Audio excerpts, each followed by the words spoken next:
ఇక్కడ తెలంగాణలో నిన్న ఆవిర్భావ దినోత్సవాలు అయితే పెద్ద ఎత్తున ఘనంగా జరిగాయి. ఆవిర్భావ దినోత్సవంతో పాటు మా జాతికి కావచ్చు, లేకపోతే తెలంగాణకు జరుగుతున్నటువంటి ఆంధ్ర పైచేయి గురించి కూడా ఎక్కువ యుద్ధం జరిగినట్టుగా అనిపించింది.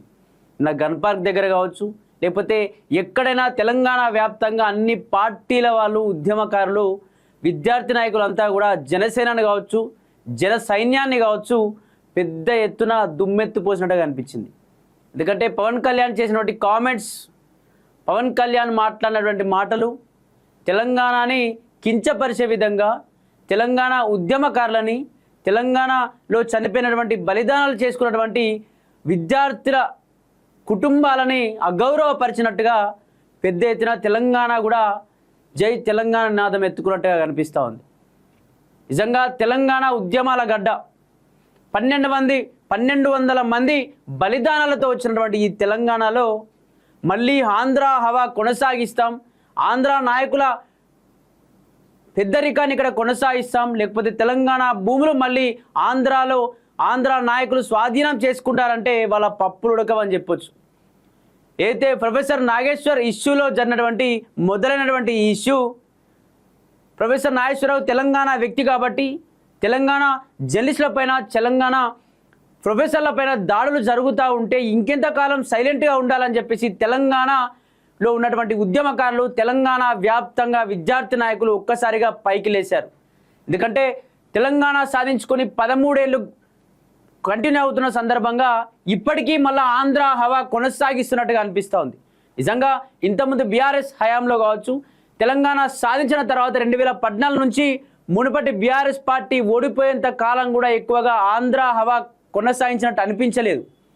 బహుశా మాకైతే అంతలా అనిపించలేదు. కానీ కాంగ్రెస్ పార్టీ అధికారంలోకి వచ్చినప్పటి నుండి ఎక్కువగా చంద్రబాబుకు, ఇతను శిష్యుడు కాబట్టి చంద్రబాబుకు ఒక గురువులా వ్యవహరించాడు, అంటే గురువు చెప్పిన దాన్ని ప్రతిదీ ఫాలో అవుతూ వచ్చాడని చెప్పేసి కూడా మనం ప్రతి విషయంలో కూడా ప్రతిరోజు మాట్లాడుతూ వస్తూ ఉన్నాం. అంటే ఇక్కడ కాంగ్రెస్ పార్టీ ఏది చేసినా టీడీపీ కోసం, లేకపోతే ఆంధ్రప్రదేశ్కు తెలంగాణలో ఉన్నటువంటి ఆస్తును కట్టబెట్టడం కోసం ఈ విధంగా ప్రయత్నాలు జరుగుతూనే ఉన్నాయని చెప్పేసి కూడా మనం చాలాసార్లు మాట్లాడుతూ వచ్చినాం. చాలాసార్లు వాటికి సంబంధించిన ఆధారాలతో కూడా చాలా ప్రేక్షకులందరికీ చూపెట్టేటువంటి ప్రయత్నం కూడా చేసినాం. నిజంగా ఇంత జరుగుతూ ఉన్నా కూడా కాంగ్రెస్ పార్టీ ఇన్ని రోజులు స్పందించలేదు. కానీ నిన్న తెలంగాణ అవతరణ దినోత్సవ సందర్భంగా పవన్ కళ్యాణ్ అతనుకు ఒక సభ పెట్టబోతే సభను గచ్చిబౌలిలో సభ ఏర్పాటు చేస్తా అంటే కావాలనే ఆ సభను మాకు పర్మిషన్ ఇవ్వలేదు గవర్నమెంట్ అని చెప్పేసి వాళ్ళ ఇంటి దగ్గర జూబ్లీహిల్స్లో ఒక ప్రెస్ మీట్ పెట్టిండు. ఆ ప్రెస్ మీట్లో మాట్లాడుతూ ఏమంటుండంటే, ఇదేమన్నా మీ తెలంగాణ మీ అయ్యా జాగిరా, మా ఆంధ్ర వాళ్ళకు సంబంధం లేదా, మీరు కూడా మా ఆంధ్రాకి వచ్చి ప్రెస్ మీట్లు పెడతారు కదా, లేకపోతే మీరు కూడా దేశంలో ఉన్నటువంటి రాష్ట్రాలన్నీ తిరుగుతారు కదా, తెలంగాణ అనేది దేశంలో ఒక అంతర్భాగం, దేశంలో ఒక రాష్ట్రం, దేశంలో ఎక్కడైనా తిరిగేటువంటి స్వేచ్ఛ మాకుంది, ఎక్కడైనా మా పార్టీని పెట్టుకొని మా పార్టీకి సంబంధించినటువంటి ప్రణాళికలను మేము మాట్లాడుకునేటువంటి ప్రెస్ మీట్ పెట్టేటువంటి హక్కు మాకు ఉంది అని చెప్పేసి మాట్లాడుతూ, ఇది తెలంగాణ జాగిరా అని చెప్పేసి, లేకపోతే తెలంగాణ ఏమన్నా పాలస్తీనానా లేకపోతే పాకిస్తానా అంటూ మళ్ళా అగౌరవపరిచే విధంగా అతని యొక్క మాటలు చూసినాం.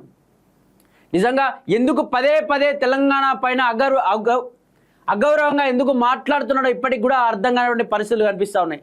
ఒకప్పుడు మాట్లాడుతూ ఆంధ్రాలో కొబ్బరి చెట్లు మొత్తం నాశనం అయిపోతున్నాయి, తెలంగాణ విడిపోవడం వల్లే తెలంగాణ వాళ్ళ శాపం తగిలి మాడిపోతూ ఉన్నాయి అని చెప్పేసి ఆ విధంగా కామెంట్ చేసి లేదు, నేను అసలు కించపరిచి మాట్లాడలేదు, ఏదో నవ్వుకుంటూ వాళ్ళు అనేసా అని చెప్పేసి మళ్ళీ దాన్ని వెనకేసుకొచ్చేటువంటి ప్రయత్నం జనసేన నాయకులు కావచ్చు, పవన్ కళ్యాణ్ కావచ్చు చాలా చేసిరు. వాటి గురించి అడిగితే కనీసం వాటిపైన స్పందన లేదు. లేకపోతే తెలంగాణ విడిపోయిందని చెప్పేసి బాధతో నేను 11 రోజులు ఒక్క పొద్దున అసలు అన్నమే తినలేదని చెప్పేసి ఈ విధంగా మాట్లాడుతూ తెలంగాణని కించపరుస్తూ, అగౌరవపరుస్తూ, తెలంగాణ ఉద్యమకారులను, తెలంగాణ బలిదానాలు చేసుకున్నటువంటి కుటుంబాలను అగౌరవపరిచే విధంగా మాట్లాడుతూ మళ్ళీ అసలు జనసేన పార్టీకి ఇక్కడ మీరు జనసేన పార్టీ ఇక్కడ ఎలా పెడతారో చూస్తాం, లేకపోతే పవన్ కళ్యాణ్ ఏ విధంగా తెలంగాణలో అడుగు పెడతారో చూస్తామని బెదిరిస్తున్నారంటే నేను ఎవడు బెదిరించలే. తెలంగాణ పైన మాట్లాడితే మాత్రమే నేను బెదిరించరు, తెలంగాణ సంబంధించినటువంటి భూములు కొల్లగొడుతున్నావు కాబట్టి నేను బెదిరిస్తూ ఉన్నారు, తెలంగాణ ఆస్తిని కొల్లగొట్టేటువంటి ప్రయత్నం చేస్తూ ఉన్నావు కాబట్టి నేను బెదిరిస్తున్నారు. కోడి చెరువుకు సంబంధించినటువంటి కబ్జాలో 100% వాస్తవం ఉందనే విషయం నీకు కూడా తెలుసు. ఆ కోడి చెరువు సంబంధించి మొత్తం అక్కడ ఉన్నటువంటి 20కి పైగా ఎకరాలు ఉంటాయి. 20 పైగా ఎకరాలలో 10 ఎకరాలు మొత్తం నువ్వు స్వాధీనం చేసుకున్నటువంటి ఆ ప్రయత్నం చేసినావు. ఆల్రెడీ నీ పైన రిజిస్ట్రేషన్ చేసుకున్నావు. అది ఆల్రెడీ చెరువు అని తెలుసు, అది ప్రభుత్వ చెరువు అని తెలుసు, లేదు ప్రైవేట్ చెరువు అని చెప్పేసి, లేకపోతే మొత్తం వ్యవసాయ పంటను అక్కడ పండిస్తూ ఉన్నాను, దాదాపు నాకు ఒక 150-100కు పైగా గోవులు ఉన్నాయని చెప్పేసి పెద్ద ఎత్తున మాట్లాడుతూ వస్తున్నటువంటి పవన్ కళ్యాణ్ కావచ్చు. పవన్ కళ్యాణ్ ఉన్నటువంటి ఆ బ్యాచ్ అంతా, జనసేన బ్యాచ్ అంతా కూడా అంటే ఎంతోమంది ఈ జబర్దస్త్ల ద్వారా లేకపోతే ఇతర షోల ద్వారా సినిమాల ద్వారా ఫేమస్ అయిన ప్రతి ఒక్కడు నేను జన సైనికుణ్ణి అని చెప్పేసి తెలంగాణలో పుట్టి తెలంగాణ పైన విరుచుకుపడేటువంటి ఓ తెలంగాణ ద్రోహులారా మీకే. మీ పవన్ కళ్యాణ్ చేసింది 100% కబ్జానే. ఎందుకంటే ఇక్కడ మా టీం మొత్తం, మా డిజిటల్ మీడియా టీం మొత్తం మీ కోడి చెరువు దగ్గరికి వెళ్ళి, నీ కోడి చెరువు దగ్గర నువ్వు ఆక్రమించినటువంటి ఆ చెరువులో మధ్యలో వేసినటువంటి నీ కంచెను చూసినాం, లేకపోతే ఆ చెరువు చుట్టూ వేసినటువంటి కంచెను చూసినాం. అందులో వాటర్ వచ్చినప్పుడు, నీళ్ళు వచ్చినప్పుడు ఆ నీళ్లు మొత్తాన్ని నువ్వు అక్కడ బోర్ వేసి, అంటే 2 బోర్లు వేసినావు అదే చెరువులో. ఆ బోర్లు వేసి అక్కడ ఉన్నటువంటి వాటర్ మొత్తం నీ ఆ ఫామ్ హౌస్లో కావచ్చు, లేకపోతే నీ అక్కడ ఒక 10 ఎకరాల భూమి ఉంటే 10 ఎకరాల భూమిలో 1 గుంట 2 గుంటలు మాత్రమే గడ్డి అలికిను. నీ గోవులకు సంబంధించిన గడ్డి 100-150 గోవులు ఉంటే గుంట 2 గుంటల నీకు ఆ గడ్డి సరిపోతుందా? సరే, మిగతా ఇక్కడ ఏమైనా పంట పొలాలు ఉన్నాయంటే మరి అక్కడ ఏం కనిపించలేదు. మరి అక్కడ నిజంగా నీటి కింద ఇట్లా ఏమైనా పంట పొలాలు ఉన్నా మాకు తెలియదు. మరి నీళ్ళ లోపలికైతే మేము పోయి చూడలే. మరి నీళ్ళ లోపల ఇట్లా ఏమైనా వరి పంట పొలాలు లేకపోతే ఇంకా ఏదైనా ఆ గోవులకు సంబంధించినటువంటి గడ్డిలు అంటే లోపల ఏమైనా అలికినో మాకైతే కనిపించలేదు. మాకు కనిపించింది ఆ 10 ఎకరాల్లో సగం చెరువు కనిపించింది, ఒక 70% ఖాళీ ప్లేస్ కనిపించింది, ఒక 10% మాత్రమే, అంటే 1 గుంట 2 గుంటలు మాత్రమే ఆ గోవులకు సంబంధించినటువంటి గడ్డి అక్కడ కనిపిస్తూ ఉంది మాకు. ఇదేందని ప్రశ్నిస్తే అక్కడ నుండి పెద్ద ఎత్తున వాళ్ళ మేనేజర్ అంటే పార్థసారథి ఒక జీప్ వేసుకొని మమ్మల్ని ఎంత స్పీడ్ అంటే అదిగా ఆ స్పీడ్లో వస్తూ ఉంటే మమ్మల్ని గుద్ది ఆ చెరువులో పడేసి చంపేస్తారు అన్నట్టుగా కూడా ఆ స్పీడ్లో వచ్చి ఏమైనా ఈ చెరువుకు సంబంధించిన ఆధారాలు ఏమైనా చూపెడతాడేమో, లేకపోతే ఇది నిజంగా కబ్జా కాదేమో అని చెప్పేసి ఏమైనా చూపెడతాడేమో ఆధారాలు, లేకపోతే ఏమైనా ప్రూఫ్స్ వస్తాడేమో అని మేమనుకున్నాం. అచ్చుడే చెమటలు కక్కేస్తున్నాడు. లేదు ఇది మా సారు ప్రకృతి ప్రేమికుడు అయితే కబ్జా చేయొద్దు అన్నట్టుగా కూడా మాట్లాడినట్టుగా చూసినాం. ఇది అధికారుల తప్పే, లేకపోతే ఇటు ఎంఆర్ఓ రెవెన్యూ డిపార్ట్మెంట్ వాళ్ళ తప్పే, వాళ్ళందరూ తప్పుడుగా మాకు ఇవన్నీ ఇచ్చినారు, వాళ్ళ తప్పు కావాలంటే మీరు పోయి వాళ్ళని అడిగారని చెప్పి మేమెందుకు కడతాం వాళ్ళని? పార్థసారథి గారు, మీ పవన్ కళ్యాణ్ గారు కావచ్చు, మీరు కావచ్చు, మీ జనసేన సైనికులందరూ పోయి ఒకసారి ఆ అధికారుల దగ్గర, రెవెన్యూ అధికారుల దగ్గరికి మాకు ఎందుకు ఈ విధంగా చూపెట్టిరు, ఇది ప్రైవేట్ చెరువు, ఇది మాది కదా, ఇది ప్రైవేట్ చెరువు కదా, ఇది ప్రభుత్వ చెరువు అని చెప్పేసి ఏ విధంగా చూపెడతారు మీరు అని చెప్పేసి వాళ్ళ దగ్గరికి పోయి అడగండి.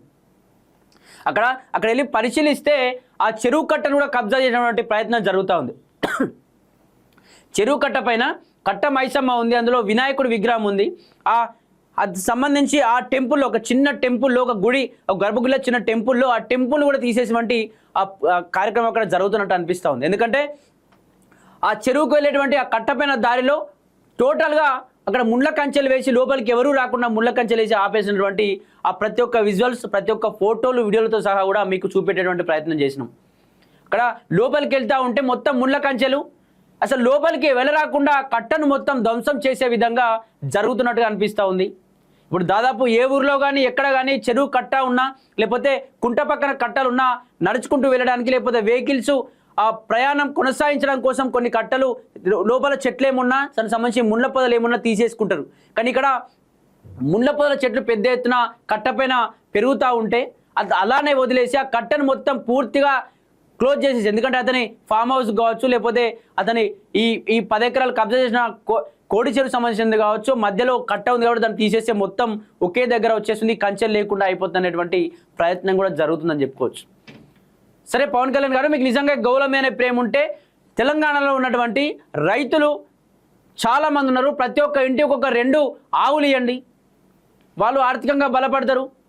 వాళ్ళు పొలాల దగ్గర ఆ గోవులకు గడ్డేసుకొని, మరి నువ్వెందుకు ఇంత ఉప ముఖ్యమంత్రిగా ఉన్నావు? నీకు అసలు టైం ఉండదు, ఆ గోవులను చూసుకునేటువంటి టైం ఉండదు, నీకు అంత ప్రేమ ఉంటుంది. మళ్ళీ నీ పెట్టినటువంటి మేనేజర్లు కావచ్చు, అక్కడ ఉంటే పాలేర్లు కావచ్చు, మరి నిజంగా ఆవులకు ఆ తిండి వేస్తారో లేదో, ఆవులకు అసలు సరిగా టైంకు నీళ్ళు పెడతారో లేదో, ఒకవేళ అవి తినకపోతే నువ్వు చాలా ఇబ్బంది పడేటువంటి ఆ పరిస్థితులు ఉంటే అసలు అది గడ్డి తింటునే లేదో అని చెప్పేసి నువ్వు అసలు నిద్రాహారాలు మాని నువ్వు అక్కడ తెలంగాణ ప్రజల గురించి ఆలోచించకుండా, పట్టించుకోకుండా ఓన్లీ ఆవులు తింటున్నాయా లేదా, అసలు ఆవులు తాగుతున్నాయా, ఆవులు నీళ్ళు పెడుతురా లేదా, వాళ్ళు టైంకు తింటుండొచ్చు, అసలు ఇట్లా పట్టించుకుంటా అని చెప్పేసి ఆ బాధలో ఉంటే నీ దగ్గర ఉన్నటువంటి ఆ 150 ఉన్నాయా, 1000 ఉన్నాయా, ఎన్ని ఉన్నాయో ఆవులు, ఆ గేదెలు ఉన్నాయి అవన్నీ తీసుకుపోయి తెలంగాణ రైతాంగానికి పంచిపెట్టు. వాళ్ళు చూసుకుంటారు కదా, ఒకటి రెండు ఇంటికొక రెండు ఇస్తే అంత ప్రేమ ఉంటే ఇస్తే వాళ్ళే చూసుకుంటారు కదా, నీకు ఎందుకు అంత ఇబ్బంది? ఎందుకంటే ఉప ముఖ్యమంత్రి నీకు అసలు ఈ ప్రజల గురించి ఆలోచించడం అంటే టైమే ఉంటుంది నీకు.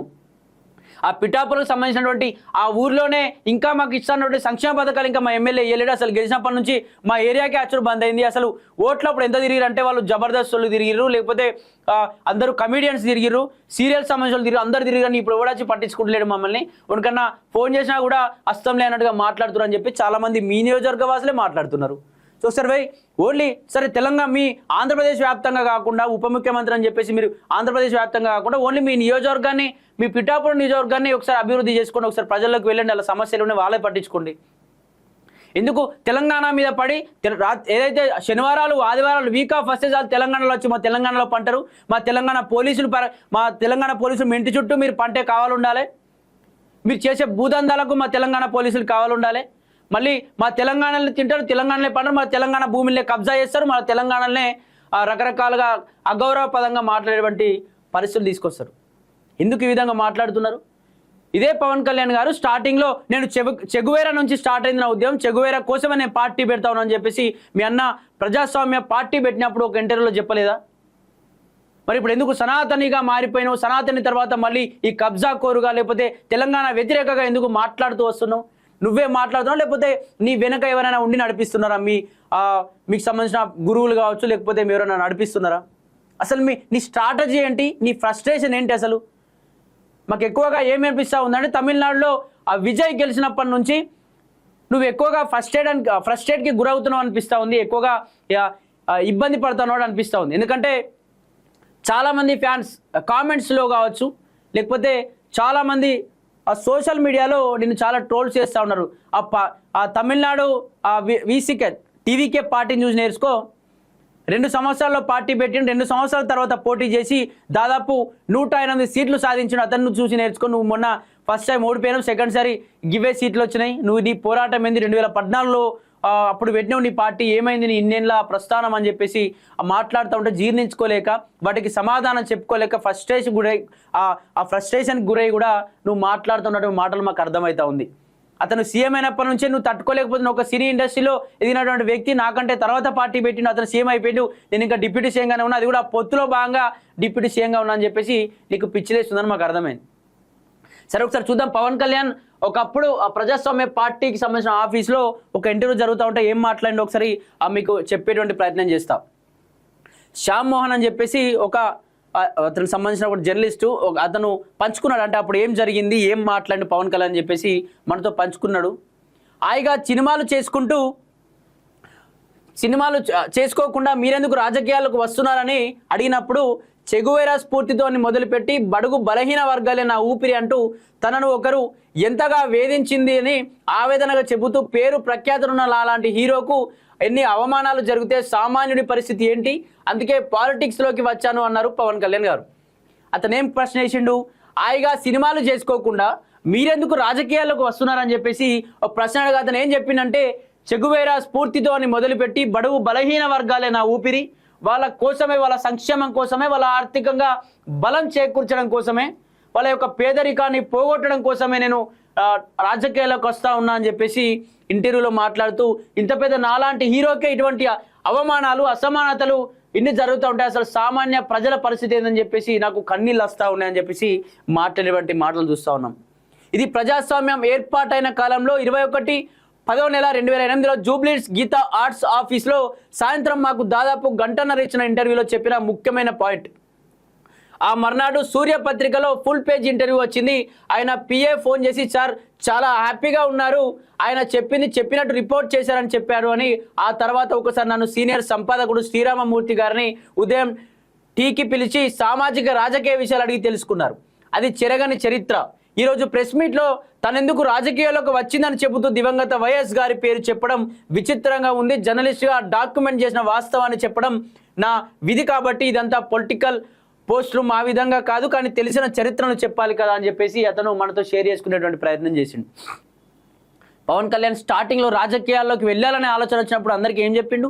నేను చెగువేరా స్ఫూర్తితో వచ్చిన, నేను ఒక హీరోగా ఉంటే ఇన్ని అసమానతలు, ఇన్ని రకాలుగా దూషించబడతా ఉన్నా, ఇన్ని రకాలుగా మాటలు పడతా ఉన్నా, అసలు సామాన్య ప్రజల పరిస్థితి ఏంటి? ఒక సెలబ్రిటీని నాకే ఈ విధమైనటువంటి పరిస్థితి ఉంటే సామాన్య ప్రజల పరిస్థితి ఏంటి? పేద బడుగు బలహీన వర్గాల పరిస్థితి ఏంటి? అందుకే వాళ్ళ జీవితాలు మార్చడం కోసం, వాళ్ళ పేదరికాన్ని నిర్మూలించడం కోసం నేను రాజకీయాల్లోకి, ఈ పాలిటిక్స్లోకి ఎంట్రీ ఇవ్వబోతున్నా అని చెప్పేసి మాట్లాడినటువంటి పవన్ కళ్యాణ్ ఈరోజు నిన్న ప్రెస్ మీట్లో ఏం మాట్లాడుతుండండి? వైఎస్ రాజశేఖర రెడ్డి కోసం నేను రాజకీయాల్లోకి వచ్చిన, అతడు ఇట్లాంటి నాయకుడు, అట్లాంటి నాయకుడు అని చెప్పేసి మాట్లాడుతూ ఉన్నటువంటి పవన్ కళ్యాణ్ అంటే పూటకో వేషం.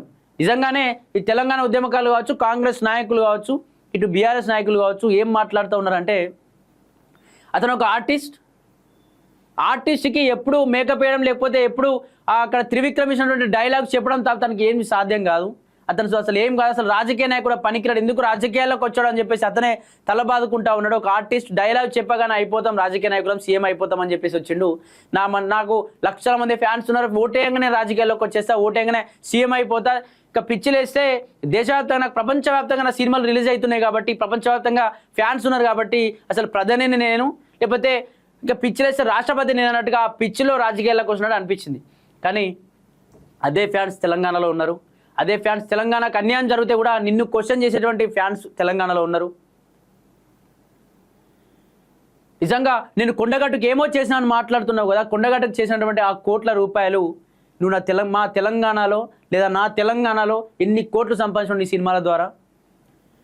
ఒక్కసారి నా తెలంగాణ ఉద్యమం అంటే నాకు ఇష్టం, తెలంగాణ కోసం నేను గద్దర్కు కారు కొనిచ్చిన, గద్దర్ అంటే నాకు అభిమానం, మీరు నన్ను ఆ విధంగా దూషించొద్దు, గద్దర్ పైన బుల్లెట్ల వర్షం కురిసినప్పుడు నేను నా దగ్గరకు వచ్చి పవన్ నా గుండెల్లో నాకు బుల్లెట్ దిగిందని చెప్పేసి నాతో చెప్పుకున్నాడని చెప్పి మాట్లాడుతున్నావు కదా.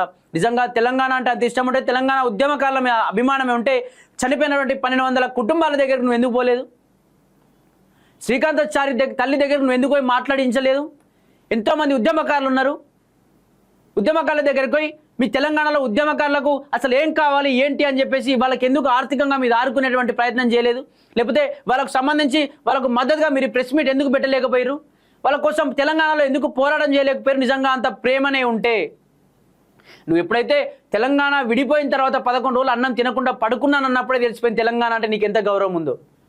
మీ ఆంధ్రాలో కొబ్బరి చెట్టు నాశనం అయిపోతా ఉన్నాయి, తెలంగాణ దిశ తల్లినప్ప అని చెప్పి ఆ విషయం చెప్పినప్పుడే మాకు అర్థమైంది తెలంగాణ అంటే నీకెంత అగౌరవంగా ఉందో, మా చరిత్ర మీకు ఎంత నిజంగా మా చరిత్ర మీకు ఎంత హీనంగా కనిపిస్తూ ఉందో, మా చరిత్రను మీరు ఏ విధంగా అగౌరవపరుస్తూ ఉన్నారని చెప్పేసి మాకు అర్థమవుతా ఉంది. పెద్ద ఎత్తున బ్రిటిషర్లనే ఎలగొట్టినటువంటి గడ్డ, తెలంగాణ సంస్థానం నుంచి ఆ కొడుకులు ఎలగొట్టినటువంటి గంట ఈ ఆంధ్ర పాలకులను, మా దోపిడిని, మా తెలంగాణ ఉన్నటువంటి రైతాంగ పోరాటం ద్వారా మీ ఆంధ్రానే బయటకి, మీ ఆంధ్ర నాయకులనే, మీ ఆంధ్ర పెత్తందారనే వ్యవస్థనే మేము తరిమినాం. నువ్వెంత పవన్ కళ్యాణ్? నీలాంటి వాళ్ళని ఇంతమందిని చూసి మా తెలంగాణ ఉద్యమకారులు, మా తెలంగాణ విద్యార్థి నాయకులు, మా తెలంగాణ ప్రజలు ఖచ్చితంగా నువ్వు ఇవన్నీ కూడా క్షమాపణ చెప్పాల్సినటువంటి పరిస్థితి ఉంది. అవన్నీ మాట్లాడుతున్న ఫ్రస్ట్రేషన్కి గురై మీ జాగిరా అంటూ ఇది పాలస్తీనా లేకపోతే పాకిస్తాన్ అంటూ మళ్ళీ అంటే ఒక పాకిస్తాన్తో పోల్చినటువంటి వ్యక్తి నువ్వు.